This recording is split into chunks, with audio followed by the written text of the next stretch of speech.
Good morning po sa inyong lahat, mga ginigiliw kong taga-subaybay. Paminsan-minsan po, ipakita natin sa Panginoon na tayo ay nag-enjoy, masaya ang ating buhay. Tulad ko po, sa mga panahon na ito, kagagaling ko lang po, galing ako sa trangkaso, pero okay lang. Dahil kapag pinag-uusapan ang hanap buhay, napakabilis ko po dyan. Ang aking kaalaman na regalo sa akin ng Diyos, marami. Tulad nito, weather, Pasko na naman. Merry Christmas po sa inyong lahat.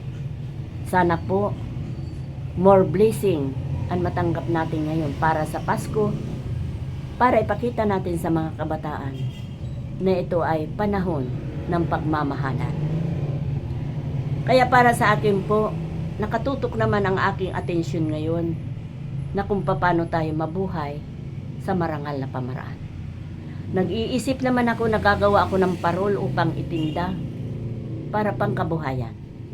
Kaya ngayon umaga, kapag ako may panahon, makikita ninyo, i-demonstrate ko sa inyo kung paano ang paggawa ng parol sa pamamagitan ng mga buro-basura lang dyan sa gilid para maiwasan natin ang pagbara ng mga basura sa mga ilog o kaya sa kanal. Ngayon, nabawal na ang plastic tulad ng straw. At dati namumulot ako niyan at ginagawa ko po yan ng parol. Ngayon, at mahigpit na ipinagbabawal ang mga plastic. Kapag ako makakita ngayon ng mga plastic, kukunin ko yan, iipunin ko at gagawin kong parol. Pagkakapirahan na. Kaya sabi baga, ang pira ay nasa basura. Meron ako mga style niyan sa plastic na ginugupit-gupit ko yan para maging parol. Kaya ang hanap buhay ko panapanahon, kapag hindi araw ng Pasko, maraming paraan. Kapag ako sa silong ng kanyugan, nangunguha ako ng walis tingting, ibinibinta ko yan. Nagagawa pa yan ng basket, lalagyan ng mga bulaklak. Kaya marami tayong paraan para mabuhay. Ako ang tao na kahit saan sulok, kahit sa kabukiran, kaya ko mabuhay. Yan ang sinasabi. Ako ang mga tao na pwede sa bundok, pwede sa tagilid na bundok mabubuhay. Kasi sa kabundukan nandyan ang lahat. Diyan mo makukuha ang mga pang-handicraft. Tulad ng anahaw. Ang anahaw nagagawang pamaypay, nagagawang sombrero, nagagawang decoration. Number 1 na pinakamaganda, ang dahon ng anahaw, pang-decoration. Kaya paano sabihin mo magugutom ka? Pagalawin mo ang 10 daliri mo, sipag at yaga, mabubuhay ka. Kapag ako nakakreate na ng mga ilang piraso na ng parol, ibibiting ko na yan sa bintana, may ma-order na, lalo na mga estudyante, ginagawang project sa eskwelahan. Di may pera ka. Magagawa mo, ang gusto mong pagkain, masusunod mo at may pambili ka. Kaya para sa akin, hindi ako magugutom kahit sa kabundukan. Dahil marami akong paraan. Tulad na yan ang sabi, nito. Ang daming nagagawa ng nito na handicraft. Ngayon at Pasko, pwede mo yang gawin. Usah. Makikreate mo yan, mapipoporma mo yan. Kaya ang nito walang tapon. Tulad ng kawayan. Kaya ang sabi ko, ang bundok mayaman sa raw materials na mga pang-handicraft. Gumalaw ka lang, gamitin mo ang isip mo, hindi ka po magugutom. Kaya para sa akin, sa tanda ko na ito, nabuhay ako ng marangal. Nabuhay ako na sa pamamagitan ng pagpapawis ko, na itaguyod ko ang pamilya ko. Kaya sasabihin ng iba, paano man na niya kumabuhay na walang trabaho? Hindi. Kung ikaw masipag, masulyapan mo lamang ang lugar, alam mo na kung paano ka dyan mabuhay. Tulad ngayon, ako nandito sa awa ng Diyos. May sumagip sa akin dahil kami na stranded mula pa nung bagyong Pipito. Sunod-sunod ang bagyo. Anong hanap buhay ang sisimulan mo, hindi ba ka? Tulad nito, meron ako ipinaglaban ko talaga na hindi mawala sa akin ang idolo ng Panginoon sa Kristo. Tulad nitong mga alaga ko na ito na po. Ito na po ang buhay ko. Kaya sasabihin ng iba, babaguhin ko niya, ika ang takbo ng buhay mo. Umalis ka dyan, alisin mo yan. Dahil ika nga malas yan sa buhay. No, ipaglalaban ko yan sa inyo. Hindi ko yan tinanggap na paabot sa akin ng Panginoon para alagaan kung hindi ko sila kaya ipagtanggol.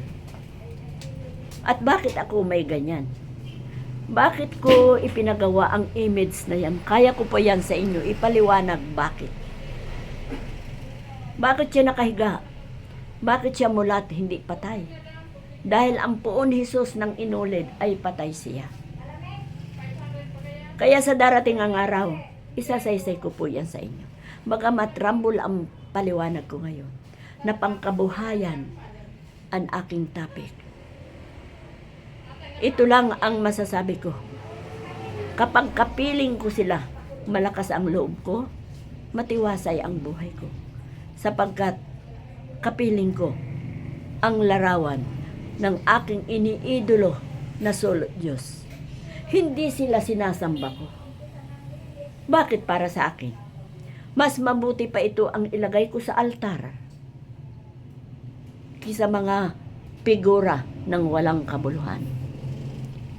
Ang sabi nila, huwag daw yan sambahin. Hindi ko po yan sinasamba.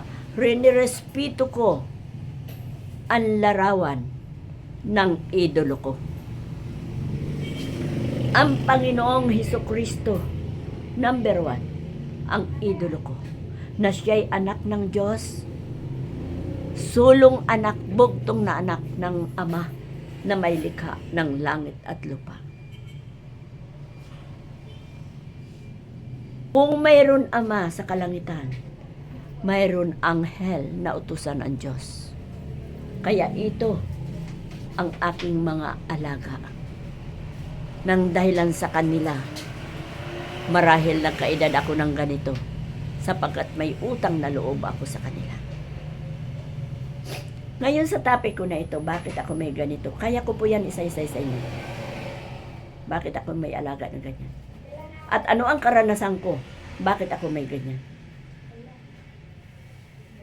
Kaya sa topic ko na ito na hanap buhay, ito lang ang binitawan kong salita. Itong mga larawan na ito, hindi pan-display lamang. Kung hindi sila ginagalang ko, iniidolo ko ang larawan ay ang kanilang tunay na pagkatao sapagkat sila ay larawan ng Diyos.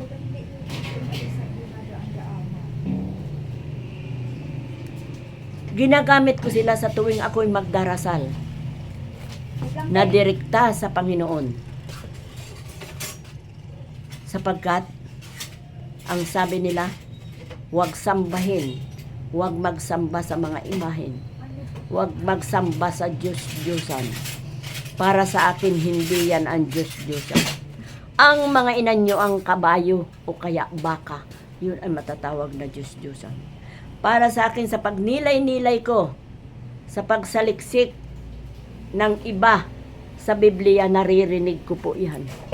Na pwedeng tawagin Diyos-Diyosan ang gawa ng taong makamundo. Dahil sinasamba nila yun. Tulad ngayon, ang bisyo ng tao, pambabae, bisyo yun, hindi ba? Ang pagsabong, bisyo yun. Yun ang sinasamba nila. Kaya pwede natin tawagin, yan ay Diyos-Diyosan. Kaya para sa akin, alam po ninyo, sa naging experience ko sa buhay, walang sino man na makakapagpigil sa akin na ihinto ko ang pagkalinga ko sa mga puon, sapagkat mayroon ako dyan endoluhensya na makakamtan. Pero ito ang number 1 na sasabihin ko sa inyo.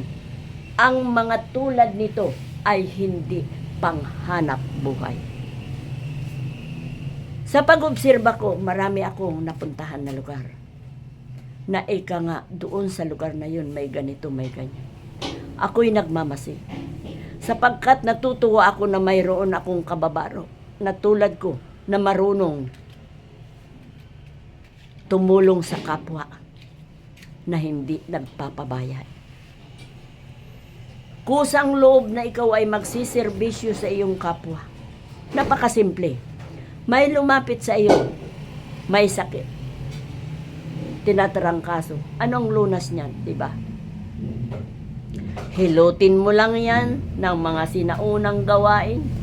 Hilutin ang sambong, hilutin ang itmut, may kalamansi.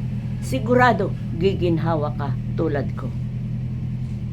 Napahilot lang ako na may herbal na tulad ng kalamansi, okay na. Nakatulong ka sa kapwa mo. Sa ganung pamamaraan, magpapabayad ka pa? Hindi. Kung may kusang loob sa iyo ang tao dahil nagpagal ka, tinulungan mo siya, yun ang tanggapin mo. Kaya ang para sa akin, saan man makarating ang salita ko na ito, manggagamot na tulad namin ng mga faith healer, faith healing, na magpresyo, hindi mo ako mapaniwala sa kanya.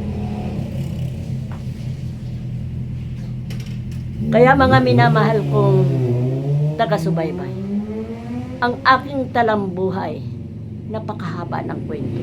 Isipin mo, 68 years na ang naging karanasan ko sa buhay.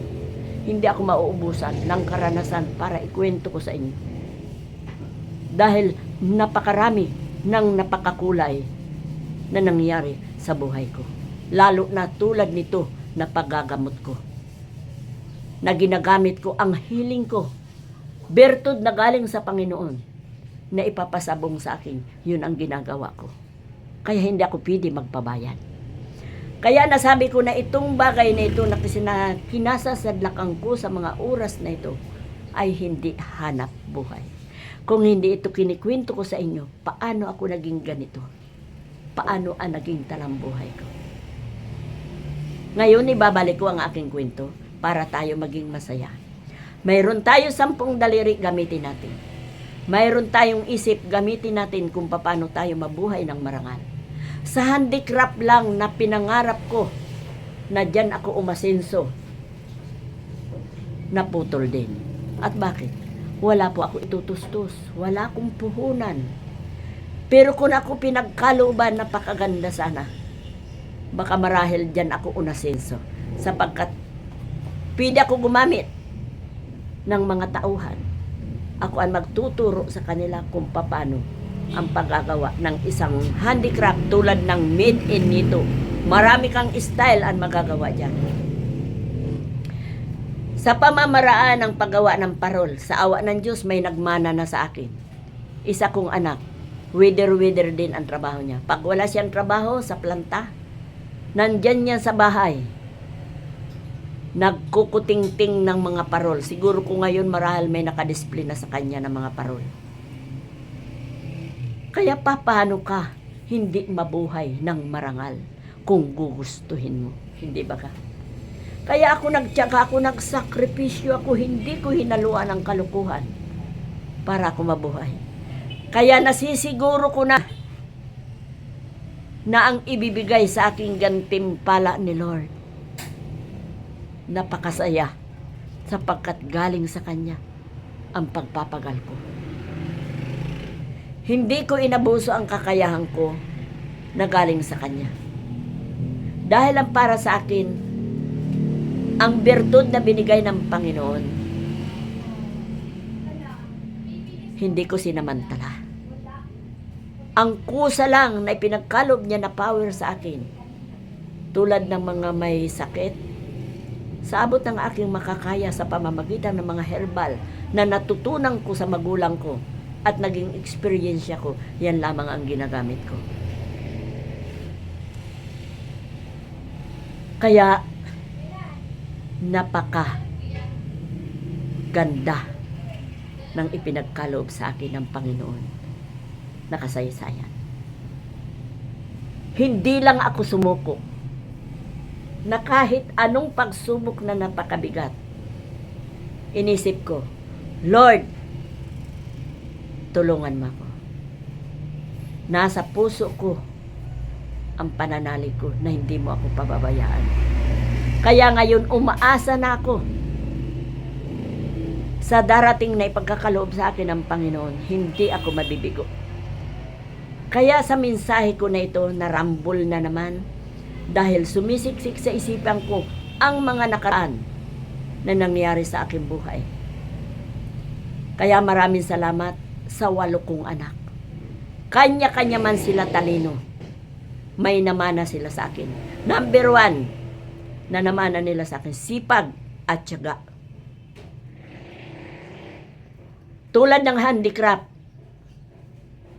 paggawa ng sapatos, paggawa ng mga bilaw sa lukot, dumaan yan sa kamay ko. Maipakain ko lang sa pamilya ko. Nung minsan, lumuwas ako ng Maynila makipagsapalaran. Gumagawa kami ng mga sapatos diyan sa Binyang. Sa awa ng Diyos, natuto kami. Ngunit, naputol dahil wala kaming malaking puhunan. Kaya para sa akin kung pangkabuhayan, kompleto ang mga naging eksperyensya ko.